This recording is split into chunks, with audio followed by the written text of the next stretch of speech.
అనగనగా ఒక ఊరిలో రామయ్య అనేటటువంటి వ్యక్తి ఉండేవాడు. ఆ రామయ్య అలా బజారుకు వెళ్తూ ఉండగా ఒక దుకాణంలో అంటే ఒక షాప్లో ఒక మంచి చక్కటి చిలుక కనిపిస్తుంది. ఆ చిలుకను చూడగానే ఇతనికి కొనుక్కోవాలనిపిస్తుంది. వెంటనే ఆ చిలుకని కొనేసుకొని ఇంటికి తీసుకొస్తాడు. మరి అలాగే ఆ చిలుకను అలాగే ఇంట్లో ఉంచితే ఎక్కడికైనా వెళ్ళిపోతుందేమో అన్న ఆలోచనతో దానికి ఒక పంజరాన్ని కూడా కొనుక్కొస్తాడు. ఆ పంజరంలో చిలుకను ఉంచి చాలా చక్కగా దాన్ని చూసుకుంటున్నాడు.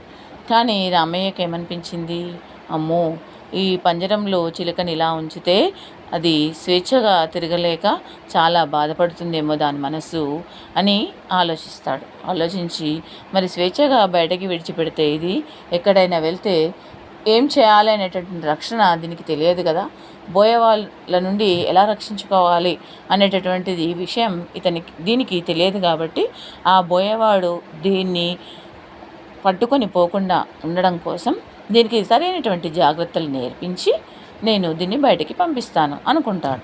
అలాగే అతడు ఏం చేస్తాడంటే ఆ చిలుకకి ఒక చిన్న గేయాన్ని నేర్పిస్తాడు. ఈ గేయం ఆధారంగా దాన్ని జాగ్రత్తగా ఉండమని చెప్తాడు. ఆ గేయం ఏమిటంటే, బోయవాడు వస్తాడు, వల పన్నుతాడు, నూకలు చల్లుతాడు, తస్మా జాగ్రత్త జాగ్రత్త అని నేర్పించగానే చాలా చక్కగా చిలుక కూడా ఇలాగే నేర్చుకుంటుంది. ఎలా చెప్తుంది, బోయవాడు వస్తాడు, వల పన్నుతాడు, నూకలు చల్లుతాడు, తస్మా జాగ్రత్త జాగ్రత్త. అమ్మయ్య, చాలా చక్కగా ఈ చిలుక నేను నేర్పించినటువంటి గేయాన్ని నేర్చుకుంది. దీన్ని స్వేచ్ఛగా ఎక్కడికి వదిలిపెట్టినా చాలా జాగ్రత్తగా ఇంటికి వస్తుంది అని అనుకొని పంజరంలో నుండి విడిచిపెడతాడు. అది అలా గాలిలో విహరించుకుంటూ వెళ్ళి ఒక అడవిలో ఉంటుంది. అక్కడ ఒక బోయవాడు నిజంగానే కింద భూమిపై వల వేసి దానిపైన నూకల్ని చల్లి చెట్టు చాటున ఉండి గమనిస్తుంటాడు. వెంటనే ఆ చిలుక ఆ చల్లినటువంటి నూకల ప్రదేశానికి వెళ్ళి నూకలు తింటూ ఉండగానే వెంటనే బోయేవాడు వచ్చి వాళ్ళని దగ్గరికి లాగేసి చిలుకను పట్టేసుకోగానే అప్పుడు చిలుక ఏం చేస్తుంది, ఏ విధంగా అయితే రామయ్య నేర్పించాడో ఆ గేయాన్ని అలాగే పాడుతుంది.